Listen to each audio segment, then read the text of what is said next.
बिस्मिल्लाहिर्रहमानिर्रहीम। रब्बी यस्सिर वला तुअस्सिर वतम्मिम बिल खैरि व बिका नस्तईन या फत्ताहु या फत्ताहु या फत्ताहु। सदक़ल्लाहुल अज़ीम। अस्सलामु अलैकुम व रहमतुल्लाहि व बरकातुहू।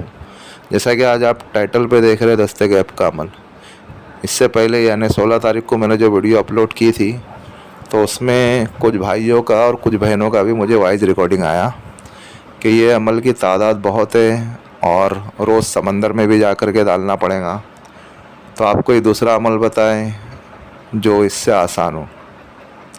अब मेरे एक बात समझ में नहीं आती है करके कि लोग दुनिया के लिए 8-8 घंटा 10-10 घंटा 12-12 घंटे किसी की ग़ुलामी करते हैं, किसी के यहाँ पे जॉब करते हैं, ऑफिस में जॉब करते हैं, कोई कारोबार करते हैं, तो वहाँ पे उनका वक्त सर्फ होता है, वो उन्हें दिखता नहीं है।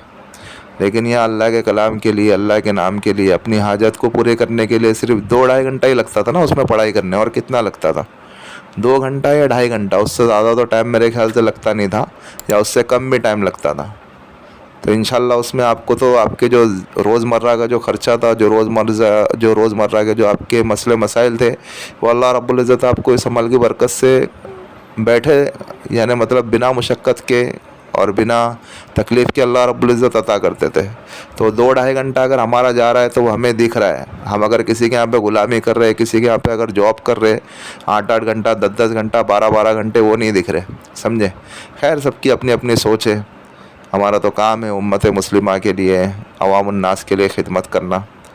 अभी आज का भी जो अमल है वो बहुत ही मुजर्रब और बहुत ही ज़बरदस्त अमल है, लेकिन वो या बासितों का अमल जो मैंने आपको बताया था ना, वो लॉकडाउन में मैंने खुद किया था। मेरी खुद की हालत ख़राब थी तो वो अमल मैंने आपको बताया था। खैर कोई बात नहीं, अभी एक और अमल है, वो भी अमल आप तक के पेश खिदमत कर रहा हूँ। इस अमल को आपको 40 दिन करना है। 40 दिन में आपको इस अमल में कामयाबी मिलेंगी। उरूज माह में करना है। उरूज माह में किसी भी नौचंदी जुमेरात से करो, या अगर नौचंदी जुमेरात नहीं मिलती है तो किसी भी दिन से आप स्टार्ट कर सकते हो, लेकिन उरूज माह होना चाहिए। 1 तारीख से लेकर 14 तारीख तक के जो अय्याम होते हैं वो उरूज माह कहलाते हैं। उसमें आप करो। इस अमल को तहज्जुद में करना है।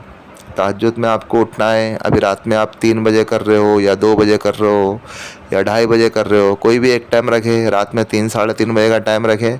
3-3:30 बजे आप उठें, फ्रेश गुस्ल करें, अच्छे तरीके से अपने आप को साफ़ करें। 40 दिन गुस्ल करना है और 40 दिन आपको वाइट लिबास में ही पढ़ना है। आप 2 वाइट लिबास रख ले हुए अमल के दौरान। अगर एक वाइट लिबास अगर गंदा हो जाता है तो आप उसको धोने में डाल दें, फिर दूसरा वाइट लिबास आप इस्तेमाल कर सकते हो। जब आप अच्छे से गुस्ल कर लिए, फिर उसके बाद आपको ताज़ा वज़ू करना है। ताज़ा वज़ू करके जिस घर में कर रहे हो, घर पाक साफ़ हो, कमरा पाक साफ़ हो, कपड़े पाक साफ़ हो, आपको तन्हाई में इस अमल को करना है। आपके करीब उस वक्त अमल के दौरान आपके कोई होना नहीं चाहिए। जब आपने सारी शराइत पूरी कर ली, फिर आप जो है कोई भी बखूर जलावे। आपको अगर कोई बखूर पसंद आता है तो आप बखूर जलाओ, या अगर बखूर नहीं जला सकते तो कम से कम अगरबत्ती जलाओ। और अगरबत्ती जलाओ और अपने जिस्म के ऊपर अच्छी खुशबू लगाओ। अच्छी खुशबू वो लगाओ जो आपको पसंद आती हो, जिसमें से अच्छी खुशबू आती हो वो आप अच्छी खुशबू लगाएं। और अगर लेडीज़ अगर करना चाहती है तो वो खुशबू नहीं लगाएंगी, मर्द हजरात खुशबू लगा सकते हैं। लेडीज़ अगर करना चाहती है तो सिर्फ अगरबत्ती जलाएंगी, और लेडीज़ अगर करेंगी तो वो 21-21 दिन के 2 बार करेंगी, और मर्द हजरात अगर करेंगे तो 40 दिन लगातार करेंगे। सारी चीज़ें आपको बता दिया हूँ। और आपको जो है इस अमल को जब आपने ये सारी चीज़ें कर ली, फिर आपको रिजालुल गैब की डायरेक्शन, रिजालुल गैब के अगेंस्ट बैठना है, यानी रिजालुल गैब का आपको ध्यान रखना है, ख्याल करना है, उसके बाद आपको अमल करना है। फिर से बता दो, रिजालुल गैब आपके जो है कम से कम बैक साइड पे होना चाहिए लिए, या लेफ़्ट साइड पे होना चाहिए। फ्रंट पे नहीं होना चाहिए और राइट साइड पे नहीं होना चाहिए। आप जिस वक्त अमल करोगे आपके रिजालुल गैब की डायरेक्शन बैक साइड पे, यानी आपकी कमर की तरफ होना चाहिए, या तो आपके जो है लेफ़्ट हैंड पे होना चाहिए। फ्रंट पे और राइट हैंड पे रिजालुल गैब की डायरेक्शन नहीं होना चाहिए, तो उससे जो है अमल जो है बातिल हो जाता है, अमल ख़राब हो जाता है। इसके लिए आपको दोबारा बताया मैंने। जब आपने वो चीज़ों का ख्याल रख लिया, फिर उसके बाद आपको क्या करना है, अमल की पढ़ाई करना है। हिसार वगैरह इसमें नहीं है, हिसार वगैरह का कोई मसला नहीं है।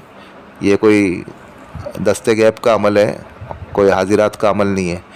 तो आपको क्या करना है, फिर आपको बिस्मिल्लाहिर्रहमानिर्रहीम को 11 मरतबा पढ़ना है। देखो आपकी स्क्रीन के ऊपर आ रहा है, बिस्मिल्लाहिर्रहमानिर्रहीम आपको 11 मरतबा पढ़ना है, और फिर 1100 मरतबा या अज़ीज़ु पढ़ना है।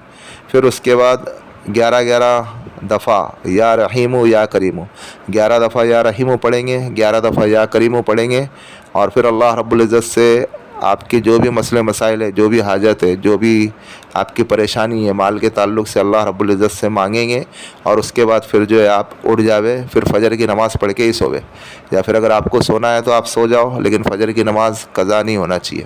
اس میں شرط یہ ہے کہ پانچوں نماز جو ہے آپ کی قضا نہیں ہونا چاہیے۔ نماز جماعت کے ساتھ پڑھتے ہو تو اچھی بات ہے، نہیں تو کم سے کم وقت قضا ہونے سے پہلے پہلے آپ نماز کو ادا کر دے بس، اور حرام کا لقمہ آپ کے پیٹ میں نہیں جاوے، یہ شرط ہے بس، اور کوئی اس کے ساتھ پابندی نہیں ہے، اور نگاہوں کی حفاظت کرنا ہے۔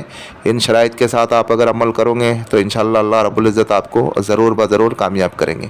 ابھی اس کے بعد جو ہے آپ کے 40 دن اگر عمل کے اگر پورے ہو جاتے ہیں تو پھر کیا ہوگا؟ پھر اللہ رب العزت آپ کو اللہ رب العزت اپنے خزانے غیب سے آپ کا جو روز مرہ کا جو خرچ ہے، جتنی آپ کی ضرورت ہو دن بھر میں، چاہے 1000 ہو یا 2000 ہو یا 3000 ہو، وہ اللہ رب العزت آپ کو عطا کریں گے۔ آپ کیسے عطا کریں گے، کہاں سے عطا کریں گے، وہ تو ان کا مسئلہ ہے، وہ خالق اور مالک ہے، وہ جو چاہے کر سکتے ہیں، لیکن ملے گا ضرور۔ اللہ کی ذات کے اوپر یقین رکھتے ہوئے آپ عمل کریں، اور دعائے خیر میں ہمیں بھی یاد رکھیں۔ اور آپ کو جو پیسہ اگر ملتا ہے آپ کو روزانہ کے بیسس کے اوپر، جو آپ کا روزانہ خرچ ہے، جتنا آپ کو ملتا ہے، تو آپ کا کام ہوتا ہے کر کے کہ آپ کو جو ہے اس میں سے بچا کے نہیں رکھنا ہے۔ جو رب آج دینے کے اوپر قادر ہے نا، وہ رب کل بھی دینے کے اوپر قادر ہے، تو ہمیں اس میں سے 1 روپیہ بھی نہیں بچانا ہے۔ سب کے سب اپنی ضروریات پہ خرچ کر دو، اپنے اہل و عیال پہ خرچ کر دو، اپنی جو ذاتی ضرورت ہے اس کے اوپر خرچ کر دو۔ کوئی غریب غربا مساکین کے اوپر 10% خرچ کرو، باقی کا آپ کے استعمال میں لے سکتے ہو، اور جو ہے آپ خرچ کر سکتے ہو، کوئی مسئلہ نہیں ہے۔ حلال کمائی ہے، اللہ رب العزت کی طرف سے حلال مل رہا ہے تو حلال جگہ پہ خرچ کرے۔ حرام جگہ پہ اگر خرچ کرو گے تو عمل کی تاثیر ختم ہو جائیں گی، اور عمل بھی ختم ہو جائے گا، دوبارہ سے واپس کرنا پڑے گا، اور شاید پھر دوبارہ آپ کے اوپر یہ عمل کھلے بھی نہیں۔ تو اس کے لیے ہم ایسا کام کریں جس سے جو ہے ہمارا نقصان نہ ہو۔ جب حلال عمل کر رہے ہو، نورانی عمل کر رہے ہو، تو پھر اس سے جو رقم ملتی ہے اس کو جائز کاموں میں لگاوے، اپنے اوپر لگاوے، اپنے اہل و عیال کے اوپر لگاوے، آپ کے جو بھی مسئلے مسائل ہے دینی یا دنیاوی اس کے اوپر خرچ کرے، کوئی مسئلہ نہیں ہے۔ بس یہی کچھ عمل ہے، آپ اس عمل کو کریں، اور دعائے خیر میں ہمیں بھی یاد رکھیں۔ اور بھائی یہ جو ہمارا روحانی وظائف چینل ہے، آپ اس کو سپورٹ کریں، سبسکرائب کریں۔ جن لوگوں نے سبسکرائب کر دیا، بیل آئیکن کو بھی آن کر دے تاکہ اس سے ہماری نیو آنے والی ویڈیو کا نوٹیفیکیشن ملتا رہے، اور شیئر کریں دوسرے مسلمانوں میں تاکہ اور لوگ بھی اس عمل سے فوائد حاصل کر سکے۔ اور عمل کے متعلق تو ہم نے ساری چیزیں سمجھا دی ہے، پھر بھی اگر کسی بھائی یا کسی بہن کے اگر کوئی چیز اگر سمجھ میں نہیں آ رہی ہے تو وہ اس واٹس ایپ والے نمبر سے ہم سے رابطہ کر سکتے ہیں۔ ملتے ہیں نیکسٹ ویڈیو میں، دعاؤں کی درخواست۔ اللہ حافظ۔